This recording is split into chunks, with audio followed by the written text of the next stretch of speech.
Di sore ini saya juga pengen di konten kali ini saya juga pengen membahas mengenai, ada beberapa pertanyaan dari teman-teman juga. "Om, saya mau memelihara burung parkit Australia. Saya pengen belajar cara berternak parkit Australia. Nah, terus saya sebaiknya nyiapin kandang kotak atau kandang koloni. Nah, begitu teman-teman pertanyaannya. Jadi, saya jawab di konten ini ya.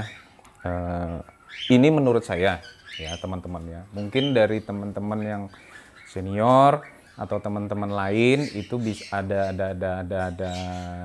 eh, apa masukan-masukan, boleh di komen YouTube dikasih masukannya. Tapi yang ini menurut saya ada beberapa kekurangan dan kelebihan antara kandang koloni dan kandang kotak. Pertama, kita bahas kandang kotak ya. Kandang kotak.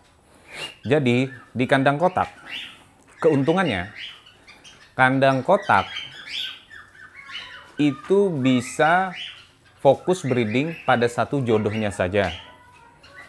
Yang kedua, kandang kotak tidak akan dipoligami karena dia cuma berdua di dalam kandang. Jadi fokus sama jodohnya itu tadi saja. Nah, yang ketiga, kekurangannya menurut saya kandang kotak, kita membersihkan pup, menyajikan makanannya, dan mengisi air per satu kandang. Jadi per 2 ekor dalam satu kandang. Misalkan ada banyak kandang, jadi kita satu-satu tuh ngebersihin pupnya, ganti pakannya sama ganti airnya. Begitu teman-teman. Tapi pada dasarnya tidak ada pengaruh yang tidak ada pengaruh yang terlalu negatif, maksudnya tidak ada pengaruh besar ya, dalam artian dalam breedingnya, perbandingan antara koloni dan kandang kotak. Nah, sekarang kita bahas terus ini untuk kandang kotak, teman-teman juga breedingnya mesti dijodohin. Jadi ngejodohin dulu. Ada perlu di situ perjodohan kalau untuk kandang kotak. Nah, jadi teman-teman ngejodohinya manual kalau untuk di kandang kotak. Nah, sekarang kita bahas di kandang koloni ya teman-teman ya. Kalau kandang koloni, teman-teman pertama tidak perlu menjodohkannya. Jadi langsung lempar di kandang koloni, nanti dia akan jodoh sendiri dan kawin sendiri. Nah, terus yang kedua, keuntungannya, teman-teman tidak membersihkan pup itu satu-satu. Jadi sistem massal. Nah, kalau saya setiap sore itu bersihin. Nah, jadi sore bersihin langsung semuanya gitu, dibersihin lantainya. Jadi lebih mudah perawatan pembersihan pupnya. Terus pakannya, nah pakannya juga sekali kasih. Jadi untuk semua yang ada di kandang koloni, nah dan juga termasuk juga ganti air mandinya sama air minumnya itu juga langsung untuk semuanya gitu. Jadi tidak diberikan satu-satu. Jadi di sini perawatannya lebih mudah dan tidak repot. Nah, dan juga yang saya sukai dari kandang koloni ini adalah burung itu bisa terbang kemana-mana teman-teman. Jadi dia tidak terbatas seperti di kandang kotak, ada keterbatasan burung dalam geraknya. Nah, itu nanti kita bahas lagi secara detail ya, problem-problem beternak.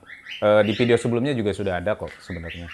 Nah, jadi kalau di kandang koloni saya suka itu burung bisa berterbangan kemana-mana gitu. Jadi dia berasa di alam bebas, bener-bener seperti di alam bebas teman-teman.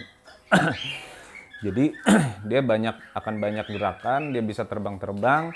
Jadi dia lebih mudah merasa nyaman, dalam artian tingkat stresnya lebih sedikit kalau di kandang koloni. Begitu, demikian teman-teman.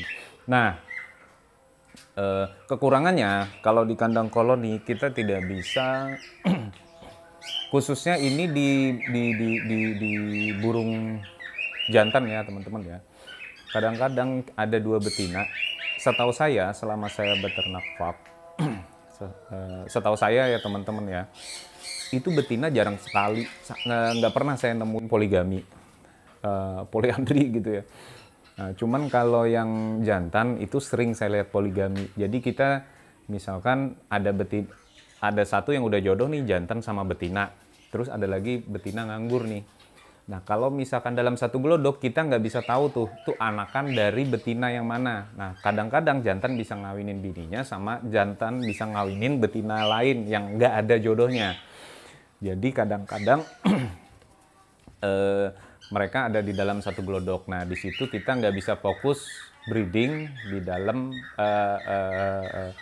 apa indukannya gitu. Tidak bisa fokus mengetahui pasti yang mana warna indukannya, khususnya itu telur dari jantan betina ini kah atau jantan betina ini kah gitu. Jadi itu kekurangannya teman-teman. Jadi pilihannya ada di teman-teman lagi. Kalau misalkan teman-teman beternaknya dengan koloni, teman-teman bisa membuat seperti kandang yang ada di belakang ini. Jadi kandang di belakang ini, nah banyak teman-teman yang bingung bagaimana menempel glodok di dinding beton.